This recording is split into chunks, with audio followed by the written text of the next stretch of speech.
नमस्कार सगळ्यांना, पुन्हा एकदा माझ्या नवीन व्हिडिओमध्ये तुम्हा सगळ्यांचं मनपूर्वक स्वागत।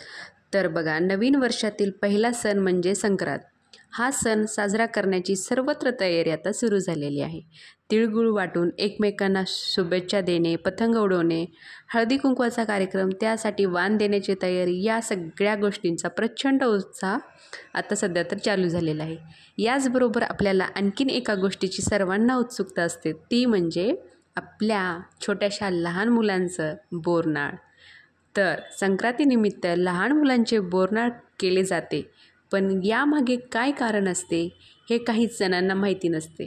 बोरनाळ का केले जाते आणि ते कसे करावे ते आजच्या व्हिडिओमध्ये आपण पाहणार आहोत। तरी हा व्हिडिओ संपूर्ण पहा एवढंच मी विनंती करते। तर चला तर मग बोरनाळ का केले जाते याचे आपण कारण जाणून घेऊया। तर बघा, बोरनाळ का करायचे याच्या संदर्भात अशी आपल्याकडे एक म्हणजे परंपरा आहे म्हणा, की करी नावाचा एक त्याच्यामागची कथा पण आहे। एक करी नावाचा एक राक्षस होता।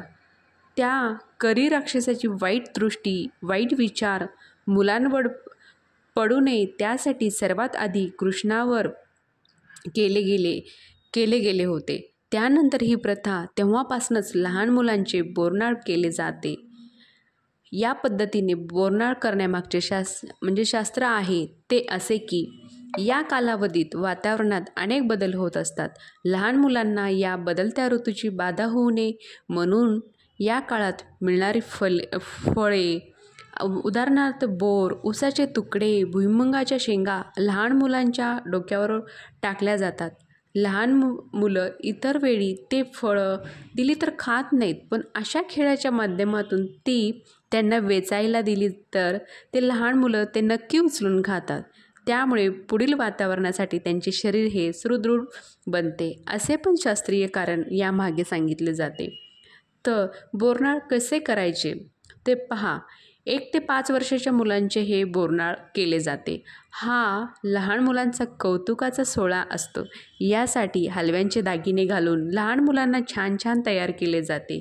पाटावर बसून त्यांचे औक्षण केले जाते। बोर, ऊस, हरभरे, मुरमुरे, बत्तासे, हलवा, तिळाच्या रेवड्या, बिस्किट, गोळ्या असे सर्व पदार्थ एकत्र करून बाळाच्या डोक्यावरनं ते टाकले जाते। एक प्रकारे बाळाला या पदार्थांनी अंघोळच घातली जाते। त्यानंतर या कार्यक्रमासाठी आलेले लहान लहान चिमुरडे मुलांना बोरे, ऊसाचे तुकडे, शेंगा उचलून खाऊ द्यावेत किंवा घरी घेऊन जाण्यासाठी सांगावेत।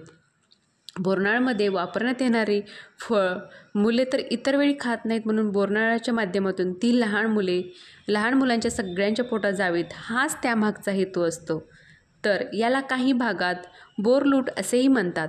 यामध्ये बाळाच्या कौतुकाचा भाग तर आहेच, पालकांची हौस पण आहे आणि त्या ऋतूमध्ये येणाऱ्या फळांना चाखण्याची सवय ही बाळांना लावण्याचा अनोखा प्रयत्न म्हणावा।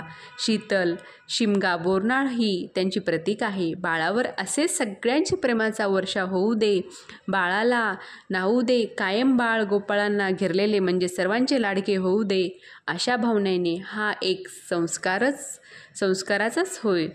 तर तुम्हाला आजच्या व्हिडिओमध्ये माझी बोरनाळविषयी माहिती आणि त्यामागचे सगळे कारण तुम्हाला नक्कीच आवडले असतील।